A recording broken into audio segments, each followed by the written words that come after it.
நாங்க ஃப்ரான்ஸ் வந்ததுக்கப்புறம் ரொம்ப டிசப்பாயிண்டான ஒரு விஷயம் அப்படின்னா, அது ஃபுட்டு தான். ஏன்னா, எங்க போய் எது ட்ரை பண்ணாலுமே almost every dish feels bland. No enough spices, salt, sweetness இந்த மாரி எதுவுமே இருக்காது. ஆனா, பார்க்கறக்கு ஃபுட்டெல்லாம் it looks good. But the taste is super mild for us அப்படின்னே சொல்லலாம். அதனால சரி ஃபைனலா KFC போலாம். அங்க ட்ரை பண்ணி பார்க்கலாம். அங்கேயும் உப்பெல்லாம் கம்மியா தான் இருக்குமா?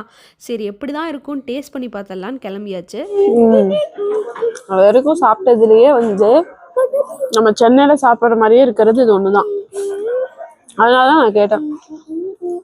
ஆனா ஸ்பைசியா இல்ல, காரம் இல்ல, பட் டேஸ்ட் வந்து ஆல்மோஸ்ட் நம்ம எப்படி நம்ம சென்னையில சாப்பிடுமோ அந்த மாதிரி இருக்கு.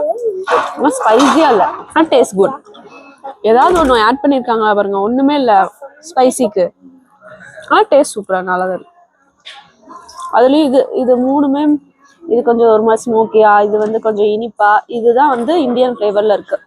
அந்த மசாலா ஸ்மெல் ஸ்வீட்டா இல்லாம மசாலா வந்து கரம் மசாலா ஸ்மெல் இருக்கு. ஸோ நீங்கள் ஃப்ரான்ஸுக்கு புதுசு and also searching for something tasty அப்படின்னா trying KFC once in a while is a life saver அப்படின்னே சொல்லலாம். ஏன்னா நம்மளோட டேஸ்ட் பட்ஸையும் நம்ம கொஞ்சமாவது சாட்டிஸ்ஃபை பண்ணணுமா இல்லையா? அதுக்கு எப்பயாச்சும் KFC சாப்பிட்றதுன்னா ஓகே தான்.